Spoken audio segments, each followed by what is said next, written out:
Assalamualaikum dan salam sejahtera. Bertemu lagi kita dalam video saya My Anxiety Diary. Dan untuk hari ini saya akan sambung semula cerita yang kemarin sebelum ini. Dalam video sebelum ini yang saya sudah uploadkan. Dan sebelum itu jangan lupa subscribe dan share channel ini, tekan simbol lonceng supaya rekan-rekan di sana dapat mengetahui video-video saya yang lain selepas itu. Oke, saya akan ceritakan kesinambungan video saya sebelum ini.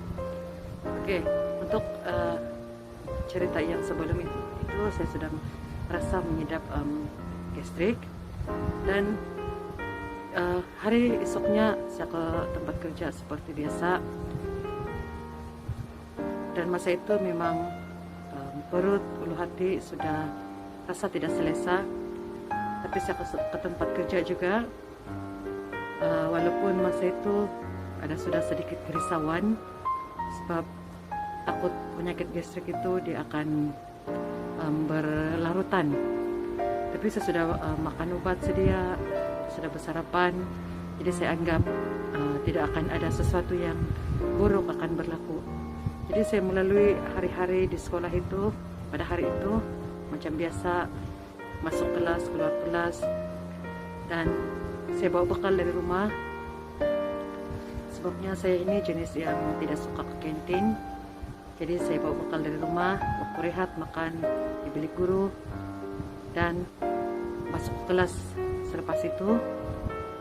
Dan tengah harinya tiba-tiba saya rasa gastrik saya semakin teruk. Saya mula rasa nak muntah, loya, tapi tidak apa-apa yang keluar dari mulut, cuma keluar angin sahaja. Mau sendawa pun susah. Angin yang keluar pun yang saya sengaja buat-buat untuk muntah. Sebab kalau tunggu sendawa memang tidak dapat. Jadi saya masa itu sempat berpesan dengan suami untuk membelikan makanan dari kedai, sebabnya memang tidak larat untuk masak. Jadi selepas suami membeli makanan itu, kami makan sama-sama tengah hari itu. Anak-anak pula kebetulan berada di sekolah. Dan selepas makan itu, perut bukan pula bertambah baik, tapi semakin teruk pula. Saya ingat lagi masa itu saya makan mie sup dan minum 1 tin Coca-Cola. Cari nahas kan, dalam gastrik tengah teruk, minum lagi minuman bergas. Jadi selepas minum itu makan, berehat. Suami ada di ruang tamu, dia tidur di sana, dan saya berada di bilik. Dalam 1 jam kemudian begitu, tiba-tiba saya rasa perut memulas, keluar peluh sejuk, rasa memuntah. Jadi saya cepat-cepat ke tandas, dan keluar dari tandas itu saya tidak tahan sudah. Rasa sakit di ulu hati itu, saya sudah meraung menangis masa itu. Jadi saya sempat panggil suami sebelum saya menuju ke katil, dan sebenarnya tidak sempat sampai pun di katil. Dekat tepi katil itu saya sudah terjelup jatuh. Masa itu memang meraung-raung menangis, tidak tahan dengan sakit di perut. Dan saya rasa macam dalam beberapa saat juga saya tidak sadar apa yang berlaku. Sebabnya tiba-tiba pandangan jadi gelap, terus rasa macam sunyi, rasa macam tidak dengar apa-apa. Tapi dalam beberapa saat sahaja, bila saya buka mata semula, suami sudah ada di sisi. Dia sibuk bertanya, kenapa? Dia pun terkejut, sebab memang tidak pernah pun sebelum itu saya meraung macam itu sekali. Tapi memang teramat-amat sakit, macam kita hiris-hiris dengan pisau. Begitulah. Jadi saya sudah meraung kesakitan itu. Suami pun tidak tahu apa mau buat. Dia cuma sapu minyak gitu, tapi tidak hilang. Dan rasanya suami saya pun panik, sampaikan dia telepon ibu bapak saya di kampung, sehingga kan ibu bapak saya datang ke rumah kami masa itu. Dan yang peliknya, selepas beberapa jam saya meraung beberapa jam selepas saya terkena yang sangat-sangat sakit itu, dia beransur oke sedikit. Bila ibu bapak saya sampai, saya sudah beransur oke sedikit. Tapi saya hari itu memang saya pergi klinik, kami pergi klinik dan klinik swasta. Dan klinik tuh dia cakap, oke saya cuma kena gastrik biasa, disebabkan tidak jaga makan. Dan memang saya masa itu saya makan tidak teratur, ikut bila ada masak baru saya makan. Jadi saya angguk sajalah. Cuma masa itu saya sudah rasa ketakutan, rasa berdebar-debar sudah di jantung, memang berdebar-debar. Jadi tekanan darah pun naik tinggi 162. Jadi saya minta dokter injek penenang. Dia memang kena injek lah di punggung. Dan selepas kena injek itu saya rasa oke sedikit. Balik rumah, bercerita juga macam biasa dengan ibu bapak. Tapi masa itu saya sudah perasan ada perubahan sedikit dalam diri saya. Masa itu tengah bercerita pun saya rasa macam badan saya lemah. Sudah rasa takut, rasa risau, rasa mau muntah, semua ada. Kepala jangan cakaplah, pening. Tapi itu saya tidak suarakan kepada ibu bapak saya. Saya cuma beritahu saya kena gastrik. Dan orang kena telepon sebab mungkin suami saya panik masa itu. Nampak saya merang-rang, guling-guling sudah. Jadi saya cakap dengan ibu bapak, tidak payah risau, saya oke saja. Dan saya boleh lagi ketawa-ketawa, berurusan dengan mereka malam itu. Tapi saya tidak sangka itu adalah hari terakhir saya boleh begitu dengan ibu bapak, dengan anak-anak, dengan suami.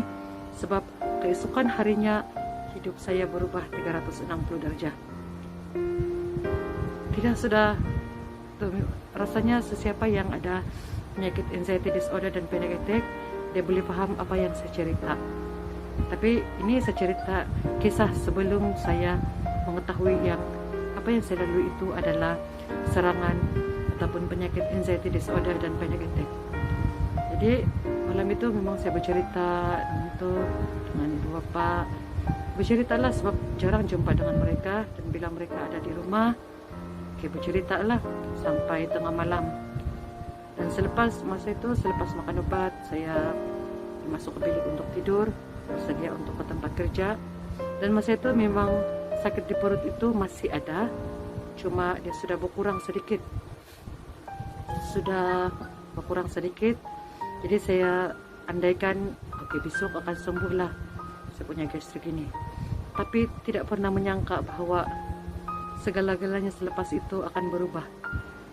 Dia mengubah saya daripada seorang yang ceria kepada seorang yang tiba-tiba rasa macam jadi orang lain. Susah mau cakap, sebabnya saya tidak tahulah macam mana mau cakap perkara itu. Tapi apa yang saya boleh cakapkan, selepas itu saya rasa macam saya bukan lagi saya yang saya kenal, tapi sudah berubah menjadi orang lain. Jadi saya akan ceritakan selanjutnya lepas ini tentang macam mana permulaan hidup saya selepas berubah 360 derajat. Jadi saya akan kongsikan dalam video saya yang akan datang. Dan untuk hari ini setakat ini sahaja yang saya boleh ceritakan. Saya datang sudah rasa sebab dalam diri, mau cerita pun susah. Jadi saya akan kongsikan dalam video akan datang. Oke, sebelum itu jangan lupa subscribe dan share channel My Anxiety Diary ini, supaya rekan-rekan di luar sana akan dapat mengetahui sedikit sebanyak pengalaman saya sebagai seorang pengidap anxiety disorder dan panic attack. Jadi sama-sama kita berfungsi untuk melegakan sedikit rasa dalam hati, rasa dalam pikiran yang terpendam begitu saja. Sekurang-kurangnya hati rasa tenang sedikit selepas meluahkan, walaupun bukan secara direct pada rekan-rekan di sana, tapi sekurang-kurangnya saya rasa lega sedikit dapat meluahkan walaupun cuma berhadapan dengan handphone ini saja. Tapi saya tahu ramai rakan-rakan di luar sana yang akan melihat video ini, dan sesiapa yang mau tinggalkan komen untuk bagi sokongan boleh tinggalkan di ruangan komen. Jadi harap-harap semua komen yang positif lah, dan kita jumpa lagi dalam video akan datang. Terus support saya supaya cepat sembuh, dan kita jumpa lagi selepas ini. Assalamualaikum.